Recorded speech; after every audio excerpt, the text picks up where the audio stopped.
Greeting and welcome to the Intensive Success Growth. I am your host, Nishant Sharma. Please give warm welcome to our guest, Ben Albert. Ben Albert is a podcast host and content marketer. Welcome, Ben. Nishant, thank you for having me. I'm really excited for this conversation today. Okay, let me start with this. Where were you? What happened? Who were you surrounded with that inspired you to do what you do today? Yeah, so what I currently do today really all happened on accident. COVID hits. At the time, I'm a sales executive for a marketing firm. To be transparent, I was very unhappy. It wasn't a good fit, but I was still planning on moving up the ladder and working for this company because that's what I was taught to do. I was faithful to my firm. Then COVID hits. I'm furloughed. Very simple reason. Our number one service was video production nationwide in the United States. There was no video production because there was no travel, there was no in person, et cetera, et cetera. So I'm furloughed. I start my podcast, Real Business Connections. At the time, it was called Rochester Business Connections. I'm from Rochester, New York. But I start Rochester Business Connections, now Real Business Connections, start a marketing firm just as a, who knows, let's see what happens. And it started to take off. And now I never imagined I'd be an entrepreneur, but I was able to take that knowledge I learned in the corporate world, start my own marketing business, start my podcast, which has led me to chatting with people like you and led you to being here today. So I'm really humbled and really love it. Okay. What are the top three reasons why do people fail? Top three reasons they fail. So the first reason, simple, it's because they quit. And I want to add a caveat. Sometimes it's okay to fail because if you're going in the wrong direction, you're never going to end up going anywhere. But the only reason you actually fail is because you quit. So the number one reason you fail is because you quit. Number two reason is you don't have the right knowledge to be successful. So you need to obtain the knowledge. So what was once a failure will be a success because you have the right knowledge or mentorship to be successful. Those would be my big two. I guess the number three reason people fail is they need to curb their expectations. And I actually think that maybe they think they're failing, but they're not. They just see what they imagine the outcome to be and they fail to reach that outcome. Let's just use a typical number. They want to make $100,000. They make 98,000. Is that a failure if you were making 60 the year before? So I think sometimes it's a mindset issue. So they quit, they don't have the right knowledge, or they don't have the right mindset would be my big three. Yes. As a marketer, what is the main skill we need to learn it? Say that again. I as a marketer, what? What is the main skill we need to learn it? Oh, the main skill. Wow, lots of. I think the main skill would be humble enough to understand that you don't have every single answer, but be outgoing and like driven enough to realize that you need to be comfortable talking about yourself. You need to be and you can do this through talking about your client's success. You don't have to talk about how cool you are. You can talk about how cool your clients are. But the main marketing skill is actually going out and sharing all the great things you do for yourself, your community, your clients, and creating that awareness through transparency and storytelling. Okay. What's your greatest failure story? What did you learn and how did you recover from it? Greatest failure story. I've had a million failure stories. I'll double down on the one that we already talked about. When COVID hit, I gave you the short version. COVID hits. I have all this experience. I start a podcast, make a ton of money, replace my sales executive income. Sounds beautiful.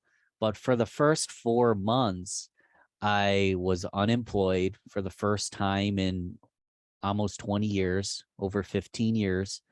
Um, I was drinking alcohol to excess. I had no job prospects. I was applying for jobs, wasn't, getting the salary I felt like I deserved, wasn't getting hired, and spend literally days at a time inside, indoors, drinking alcohol, eating junk food, watching Netflix, and I wasn't accomplishing anything. So it's not like COVID hit and I just snapped my fingers and all this stuff happened. I was actually really in a deep, dark place. And I set up a LinkedIn profile and I started to network and meet people on LinkedIn. And I slowly started to gain momentum, which became a podcast, which became a marketing company. But I started the podcast in November of 2020. I was furloughed at the end of March of 2020. So there was a good 7 to 8 months there where there wasn't much momentum. So my biggest failure ended up being my best success because of what we just said before. I didn't quit and I didn't give up. So I was able to take that failure and the depression that came from it and actually turn it into a long-term success. If that makes sense. Okay. What are the top three success secrets that other can model from you? Top 3 success secrets. Wow. Success secrets. So the secrets is what's making me slow down because I don't want to say something obvious. I want to say something a little more secretive.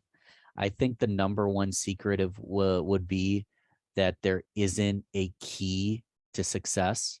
And what I mean by there isn't a key to success is there isn't one correct way to be successful.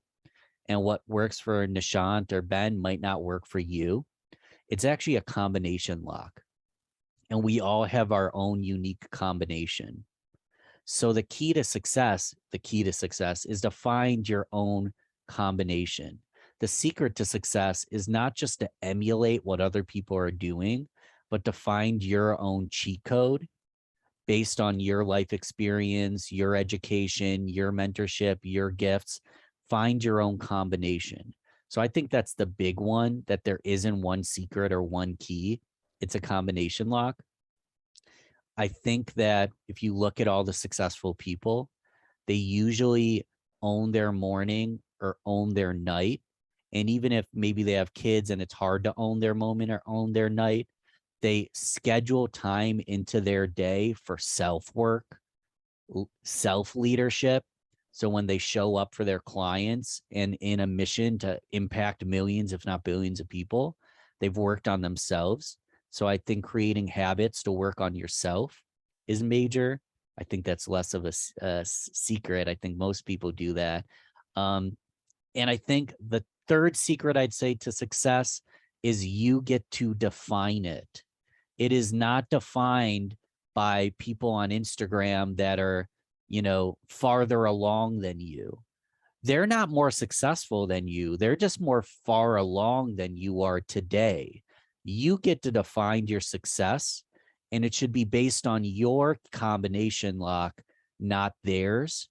So you define success. So the secret to success is you get to define it. So you get to choose whether you're successful or not. Yes, right. So, what's your company motto? The motto. The ultimately we like to hold someone by the hand and take them through all the marketing process based on their needs. In short, I say we help you save time and make money with proven marketing systems. And it's through that combination lock approach. It's not, hey, I have the solution for you. I'm incredible. I know exactly what you need.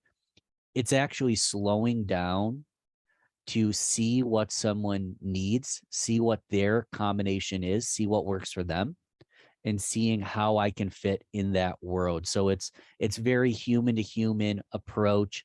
I see myself more as a Sherpa or a concierge or a guide rather than a marketer or a salesperson. Okay.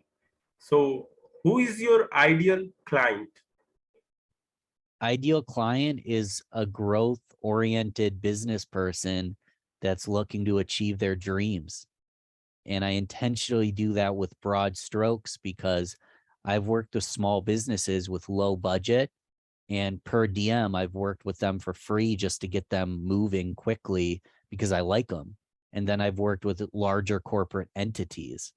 But if you're a jerk, if you're stuck in your ways, you don't understand the value in marketing, you're not my ideal client.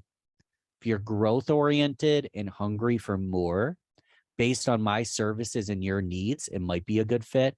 But I'm more looking for a personality type than a demographic, if that makes sense. Okay. So, how do you find your ideal client? The number one way I find it is through LinkedIn and through conversations. So I don't judge someone based on the color of their skin or what school they went to. I judge them based on the content of the conversation I have with them. So I really don't find my ideal client until we get on a discovery conversation, and see what their vision is and see if I can help them reach that vision. Okay. How do you handle rejections? You just move on. I said this earlier with the failure thing. You only fail if you quit. And sometimes you're supposed to quit. If someone rejects me, there's a million reasons. I could spend all day ruminating about why I was rejected, or I can find someone that isn't going to reject me. Or maybe it's something I'm doing to cause the rejection. But at the end of the day, you can't cry over every rejection. You need to learn from it and move on. How do you deliver five-star client experience? I've kind of dived into a little bit. It's about having a human to human approach, and in many cases, holding them by the hand and walking with them. I'm not working for you, I'm working with you. And that's responding to my emails, within 12 hours of getting them, assuming it's business hours. That's updating people more than I need to, just so they know exactly where we are in the process. And that's delivering exceptionary service, in a personalized approach to that service. A lot of people give good service, but they aren't there as a friend or a business partner. I don't just want to be your vendor. I want to be a business, partner. I want to be a friend in many cases. How do you start your day? How do I start my day? So I'll give you the short version.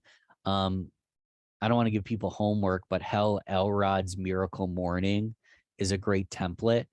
And to walk through his miracle morning, and I do a variation of it, silence, affirmations, visualization, exercise, reading, and scribing, which is just a term for journaling. So you've walked through, it's actually the word savers. And I love the acronym savers because it saved my life. Because if you're working on your mind, your body, your spirit, you're working creativity, but business every day through the course of months to years, you can quite literally become a completely new person. Yes. Uh, what are you grateful for today? Today, well, I'm grateful for you and taking the time to do this interview with me. I'm grateful for this camera, the screen.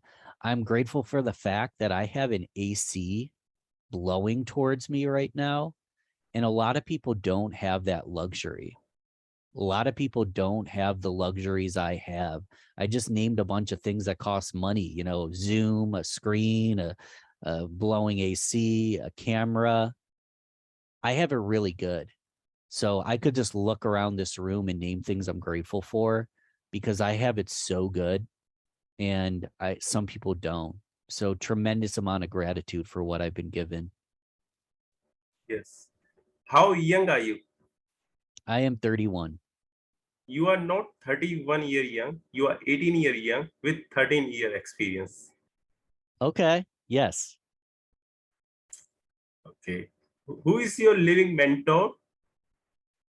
I have lots of mentors. I know this is a cop out, but if you go to Real Business Connections, my podcast, you'll see over 200 episodes of people that have mentored me, people that have had a direct, every podcast I do, I learn something new. So everyone on that list has mentored me, whether they know it or not.